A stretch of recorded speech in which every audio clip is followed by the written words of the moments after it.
সম্প্রতি ইসরায়েল হামাসের যুদ্ধে গাজা লণ্ডভণ্ড হয়ে গেছে বলে মন্তব্য করেন ডোনাল্ড ট্রাম্প। তিনি মধ্যপ্রাচ্যে শান্তি প্রতিষ্ঠার উদ্যোগের অংশ হিসেবে গাজাবাসীদের মিশর ও জর্ডানে পাঠানোর ইচ্ছে প্রকাশ করেছেন। প্রেসিডেন্ট ট্রাম্পের এই বক্তব্য নিয়ে ক্ষুব্ধ প্রতিক্রিয়া জানিয়েছেন গাজার বাসিন্দারা। তারা বলছেন, এ ধরনের সিদ্ধান্ত তারা মানবেন না। গাজা উপত্যকার বাসিন্দাদের জোরপূর্বক সরিয়ে নেওয়ার প্রস্তাব প্রত্যাখ্যান করার শপথ নিয়েছেন ফিলিস্তিনি নেতা মাহমুদ আব্বাস। দেশটির স্বাধীনতাকামী সশস্ত্র গোষ্ঠী হামাসও একই শপথ নিয়েছে।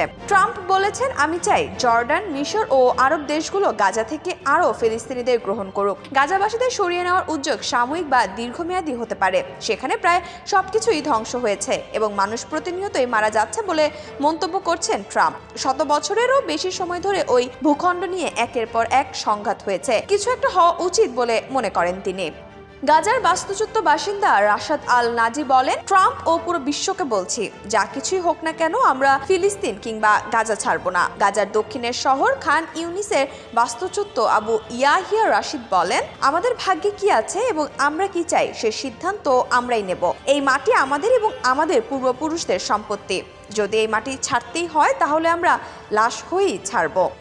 এদিকে ফিলিস্তিনিদের যুদ্ধ কবলিত গাজার বাসিন্দাদের মিশর ও জর্ডানের আশ্রয় দেওয়া উচিত বলে যুক্তরাষ্ট্রের প্রেসিডেন্ট ডোনাল্ড ট্রাম্প যে আহ্বান জানিয়েছিলেন তা প্রত্যাখ্যান করেছে দেশ দুটি। ফিলিস্তিনি সশস্ত্র গোষ্ঠী হামাসও ট্রাম্পের আহ্বানকে প্রত্যাখ্যান করেছে।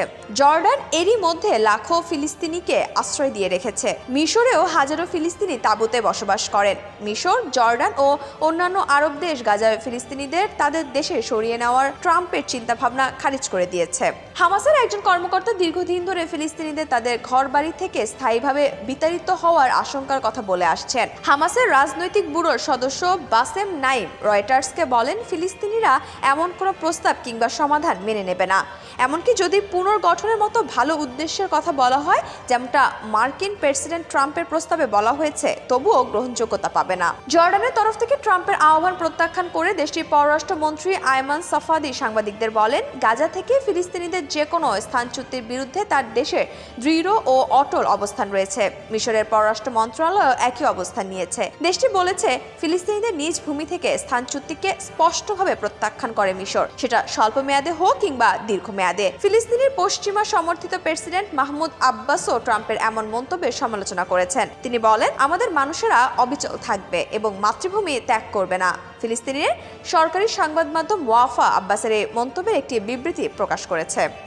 অন্যদিকে ইসরায়েলের অর্থমন্ত্রী বেজালেল স্মোতারিচ দীর্ঘদিন ধরে ইহুদি বসতি স্থাপনাকারীদের গাজায় যাওয়ার আহ্বান জানিয়ে আসছেন। তিনি ট্রাম্পের এই উদ্যোগকে স্বাগত জানিয়ে বলেন, এটা দারুণ একটা ধারণা। এই উদ্যোগ বাস্তবায়নে তিনি পরিকল্পনা করবেন বলেও জানান। যদিও ইসরায়েলের প্রধানমন্ত্রী বেনিয়ামিন নেতানিয়াহু বারবার বেজালেলের এমন উদ্যোগে বিরোধিতা করছেন।